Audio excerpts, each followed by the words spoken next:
Everyone, and welcome to the morning market review. It's Thursday and it's the 22nd. My name is Russell Shaw. I'm a senior market specialist at FXCM. My email address rshaw@fxcm.com. If anybody needs to contact me, that's the email address to use. Just going to go ahead and bring up our disclaimers. We'll start off with a high risk investment warning. I'll keep this on screen for a few moments. Good morning, Kim. Nice to have you on the webinar as always. Thank you very much for joining. It's highly appreciated. Thank you to everyone who signed in this morning. Hey, Howard. Nice to have you on the webinar.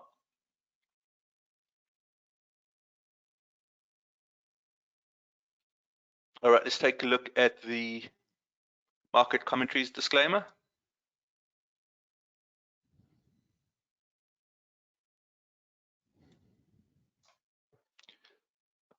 All right, and here is the references. I'll just keep this on screen for a few moments. All right, yesterday we saw a testimony by Fetcher Powell in front of it's the Senate today, it was the House yesterday.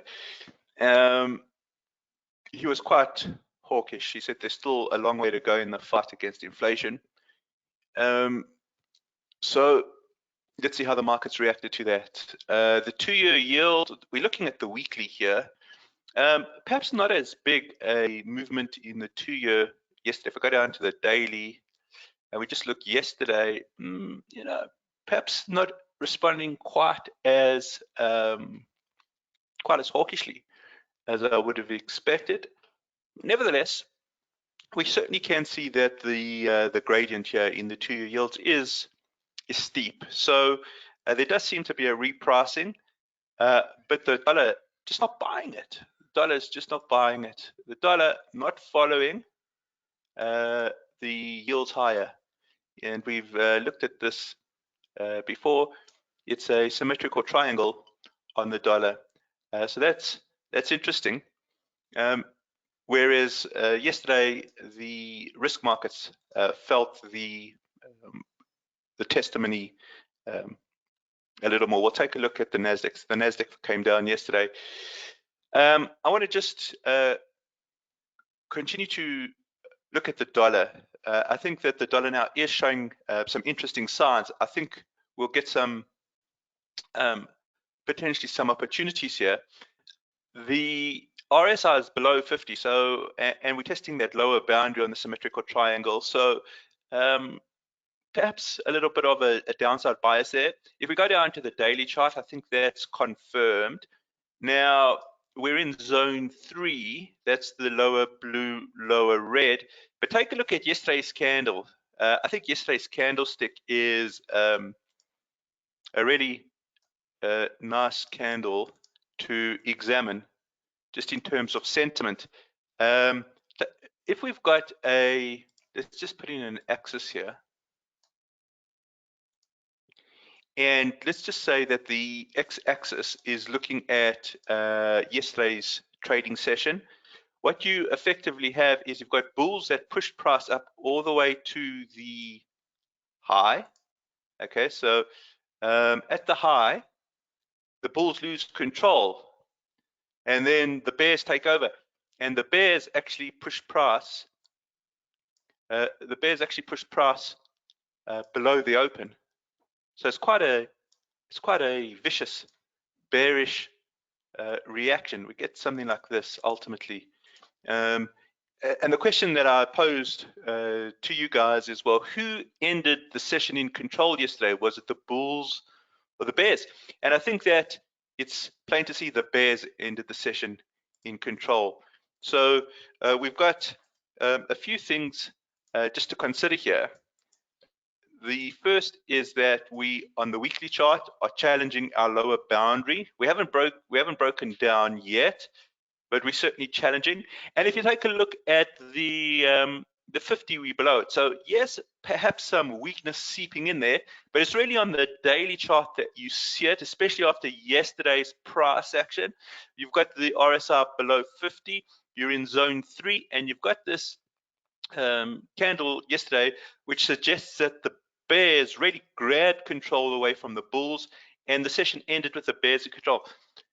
That brings us to this little blue bounce here. This little blue bounce here suggests perhaps there is an exploitable opportunity here. Is there some sort of rally in weakness that we can take advantage of? I'm not sure. Let's go down to the hourly chart and see what the indicators there are suggesting.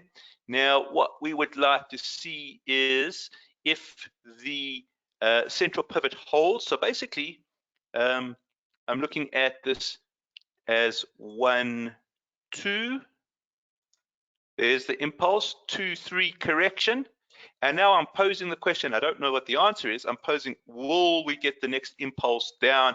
Because that is what the candlestick yesterday suggests may happen. So I think the first thing for us to do is to take a look at the central pivot resistance area and see if there's going to be some sort of reaction. You can see this is a level that certainly the market has paid attention to previously. It's had a reaction over here. It's reacted there. It's reacted there. So you can see there's a reaction level right overlapping this central pivot. But we don't want to predict. See, I don't know if there is going to be a key reaction here. I suspect if there is going to be a key reaction, this is a good place to have it. But I want to see the exponential moving averages cross to the downside. I want to see the stochastic cross to the downside, and ultimately I'd like to see the stochastic stay below 20. That will give us a nice impulse swing to the downside. But we've got to wait to see if that's going to happen. There is another testimony today. There's another testimony today. The testimony will be in front of the Senate Banking Committee, and that's going to take place at 4 p.m. ZA, going to take place at 3 p.m. UK. So there is some sort of central bank activity that we need to be aware of. Now, if we get the dollar reacting, then we get that ripple effect. It's a chain of causality. It ripples through.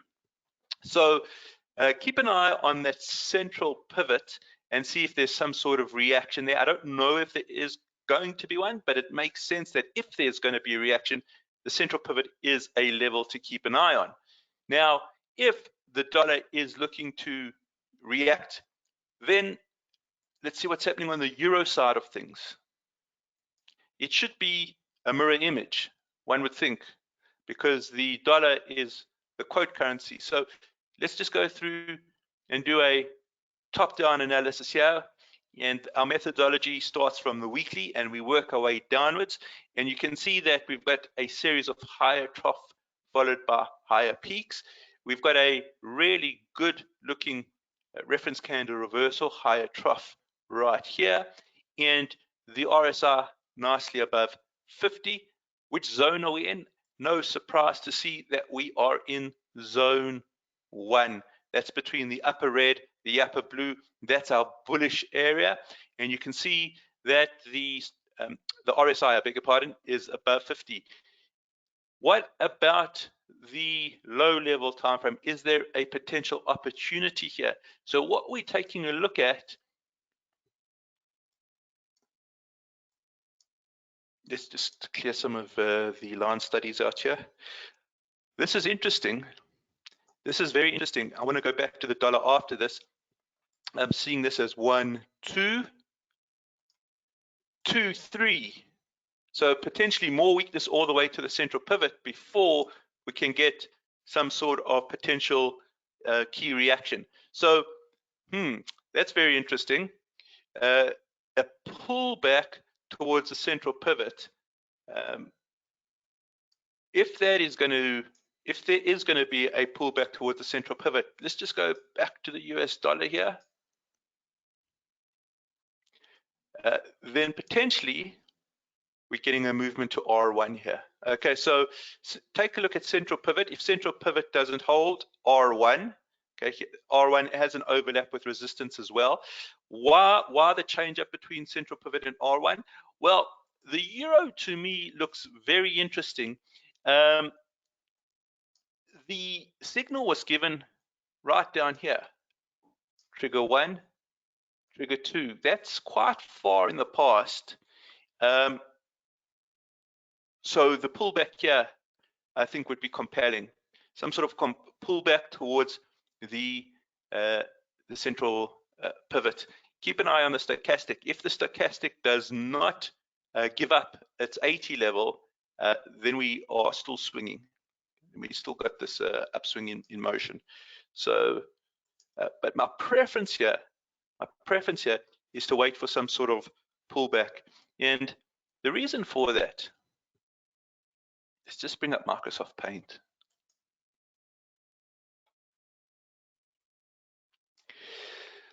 What we're trying to do on the webinars is really try and maximize the risk reward profile. Now, let's just say we've got a swing. Let's make this green. So we've got this green swing. Now, I don't know where this green swing is going to end.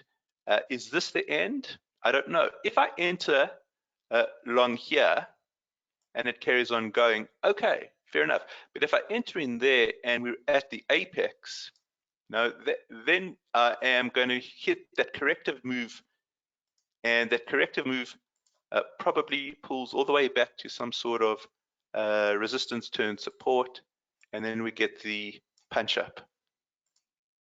And we get this sort of punch up like that. And I think that's what's happening on euro at the moment. If we take a look at euro, well, are we at the apex? Is this the apex of the swing? If that's the apex of the swing, then the pullback to central pivot is probably the where we can start apply the dip in the uptrend dynamic. So let's keep an eye on that. Today is also going to be an important day for cable, for pound US dollar. And that's because at 1 p.m. ZA, 12 p.m. UK, we are going to get the official bank rate announcement. It's most likely going to be 25 basis points. We saw yesterday the core inflation jumping from 6.8 to 7.1%. The Bank of England has a real fight on its hands, and we've been looking at cable and the spread differentials and the inflation differentials. We took a look at them yesterday. Let's just do a top-down analysis of pound US dollar and see what we're looking at in terms of cable.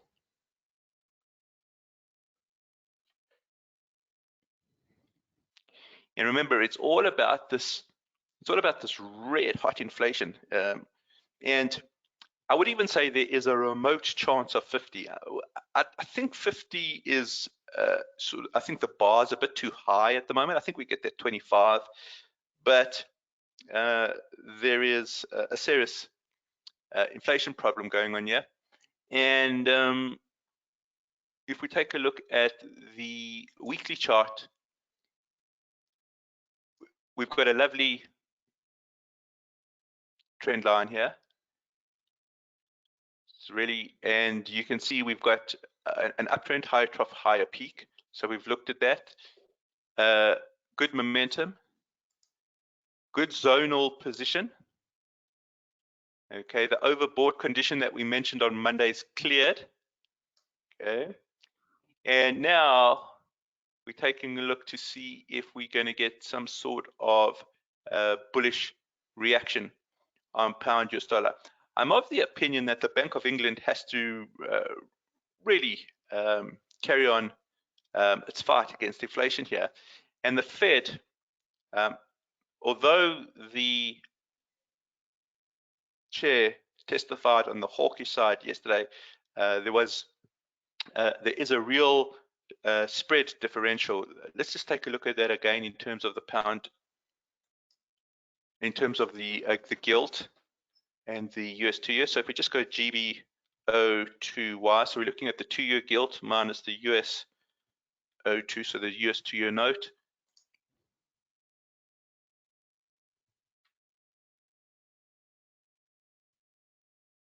Okay, you can see that it's moving in that northeast direction.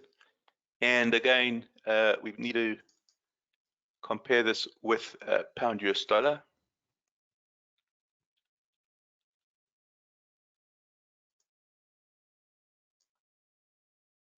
Okay, so the spread differential really lifting cable.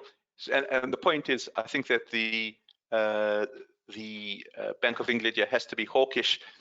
It's going to be volatile. There's no doubt about it that there's going to be volatility here. Volatility, by the way, equals risk. So you've got to be very careful with this. But I think once that volatility settles down, the fact that we're in zone 1, the fact that we've got this uptrend here, well, I'll be looking at the support areas very, very carefully. But I'd be very nervous to do anything before the announcement. Okay, I'd be very nervous. So just be aware of the Bank of England rate announcement. Again, 12 p.m. UK, 1 p.m. ZA. All right, let me show you guys NASDAQ yesterday. NASDAQ is an interesting chart. I think that we still, we need a correction on NASDAQ. Let's just bring up NASDAQ. Let's take a look at it top down again. Take a look at it from the top down. I'm still very cognizant of the fact that the weekly chart here is overbought. The problem with a weekly overbought condition is it's very difficult to time any sort of pullback because it could happen next week, the week after, 3 weeks time. The weekly condition needs to normalize. Is just, it can take its time to normalize. And I think that the normalization here is due. You can see we're very deep in overbought territory. Some sort of pullback here I think would be healthy for the tech, set up the next higher trough and pullback. But you'll see when we get the pullback here, there's going to be a host of negative news coming out in terms of media stories. Is the AI story done, etc., etc.? Is this a repeat of the tech wreck? We'll just have to watch the peak and troughs. If we kind of get a pullback and then a lower peak, okay, then there is weakness that's starting to seep in. But at the moment, I don't think the correct call is weakness. I think the correct call here is strength. And again, dip in the uptrend seems to be what we want to be looking at. But there is a severe risk to this, a severe skew towards risk because of this overbought condition. It's going to clear. Okay, the RSI is not going to stay overbought for too long. It will clear. So just be careful of that. But any sort of clearance there, okay, any sort of normalization, I think sets up opportunity. If you take a look at NASDAQ, it's actually giving us already some sort of a warning. It slipped from zone 1 into zone 2. That came off the back of those hawkish comments, hawkish testimony in front of the House.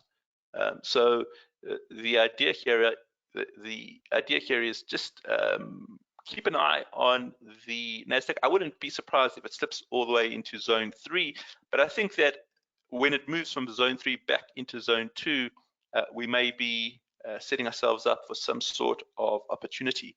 Okay, let's take a look at one more. Let's just take a look at the DAX.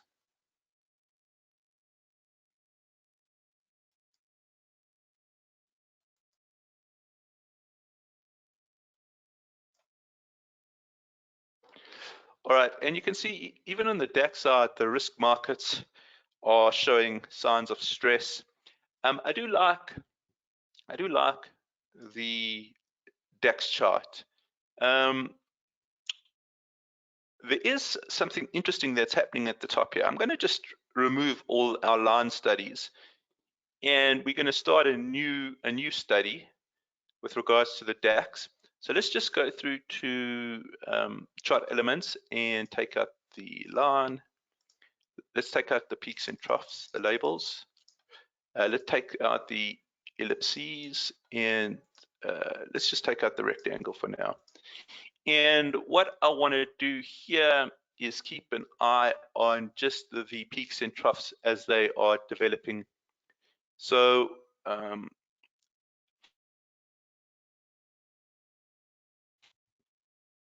trough.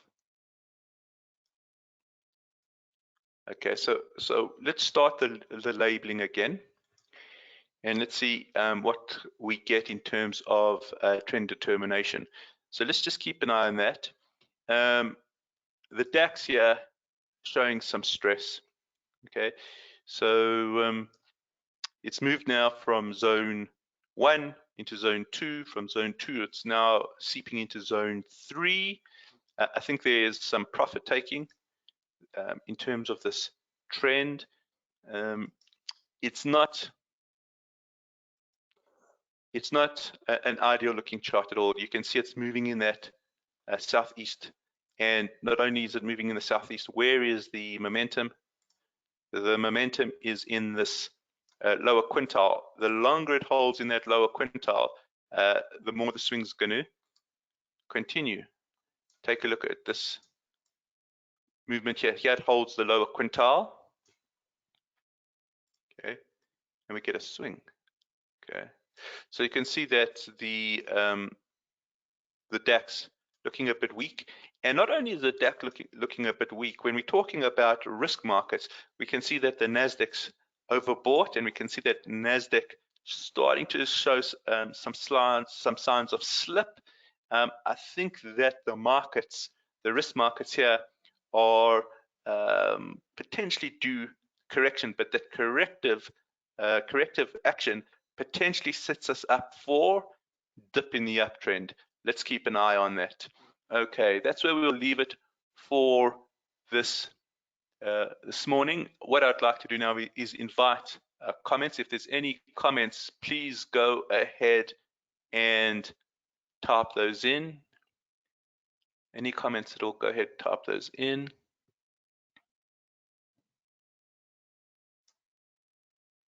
All right, nothing coming through. So let us wrap up at this point. Thank you everyone for joining this morning. It is an absolute pleasure.